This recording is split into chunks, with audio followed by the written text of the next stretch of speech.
Stitchy friends, this is Christy. I'm the Crosshatch Quilter. Today is not a Flosstube video, but rather a Flosstube extra in between videos.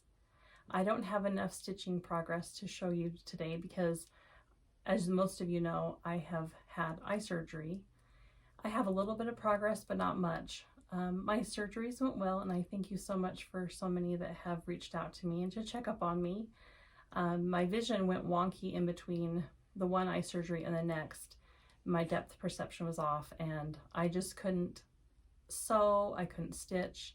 I most definitely couldn't put zippers in bags, and I was dropping drinks, and it just really messed up my depth perception. It messed with it and made it wonky. But I've had both eyes done now, and I'm doing really well. So I'm back to sewing and quilting and stitching and enjoying all the things with needle.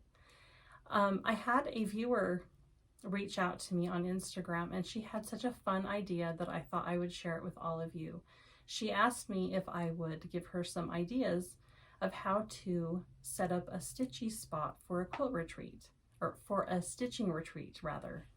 She's a quilter and she's going to her first stitching retreat, and she wanted some ideas. She had heard Brenda and Laura mention on one of their recent Flosstube videos about this exact topic, and how when you go to a stitching retreat, it's fun to set up so that you can find your spot in the sea of stitchers, but also just to make it fun and, you know, cute.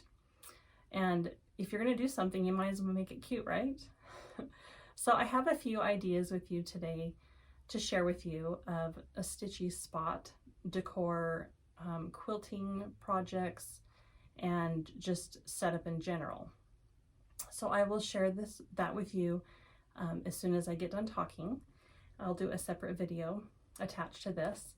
But I also had a company reach out to me and asked me if I would do a product review. And I actually thought it was a great idea because I have had my recent eye surgeries and I've had struggles with vision recently. Anything that helps is welcomed. So I wanted to give their product a try so that I could give you an honest review. And that company is BenQ, and they sent the e-reading lamp. And you can see it sitting here behind me, ready to stitch in my stitchy spot. So I'll also be giving a review of that. It is an awesome light, and I've been using it for the last couple weeks. It has adjustable temperature as far as if you want it to be a warm tone or a cool tone with the lighting. It also auto adjusts, like if you have it in front of a computer, it auto adjusts to what the climate needs. I stitch with it on the cool setting. I like it to be as bright as possible, and it is an amazing light. I have really enjoyed using it. Most of my lamps that I use are floor lamps, but this one is a table lamp. You can get an extension for it though, so that it is a floor lamp. I have been using this lamp in my bedroom. So when I'm in there late at night and I just am trying to wind down for the day and stitch a little bit, or first thing in the morning, I have this on my nightstand and then I just stitch in bed. So it's actually perfect, but they do have a floor lamp model as well that you can get. And these are available through Amazon, and they come very well packaged. I was very impressed with how fast it came. I have thoroughly enjoyed stitching with this light. And I'm not just saying that, I honestly, I have several expensive floor lamps to stitch with, and I would say this is just as good or even better quality lamp. I highly recommend it, and I am excited to use it in the future. So I'm going to add their link below so that you can order one if you would like. And after this, I will show you a few stitching retreat setups, and I hope that you enjoy them. Happy stitching, everyone.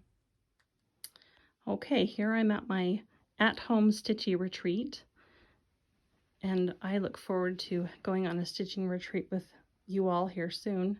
Hopefully that we can all do that here.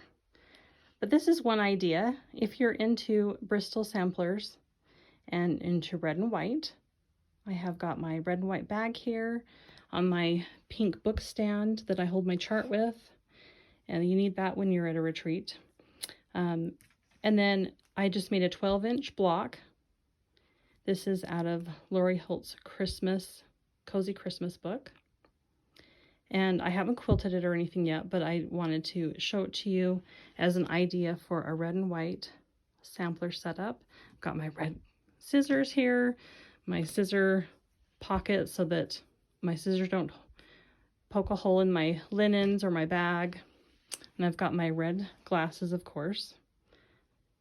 Sampler bag to hold your seam ripper, your scissors, all of that. And of course, here's my start on Mary 395 from Hands Across the Sea.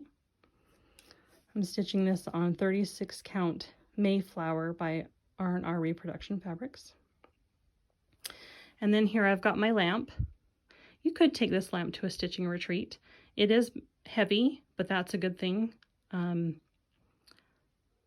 I absolutely love this lamp. It is very good quality, and I can see with 40 count linen easily on it.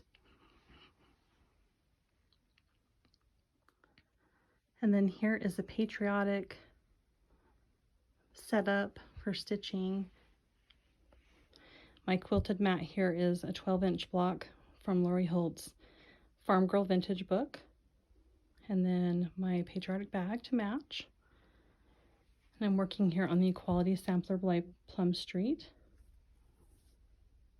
And all the matching accoutrements. I've got a scissor bag here with my 2.5 readers. These are by Lori. Scissors. So there's a Patriotic fill, an idea for a stitching setup.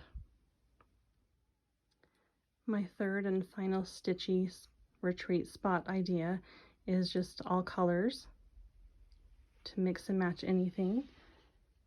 This is a mini quilt that I made a few years ago. It's a Camille Ross Kelly Thimble Blossoms pattern. And there's my Anniversaries of the Heart all set up on my book stand. And then a matching needle book that holds all your needles, scissors. You can put this over your armchair.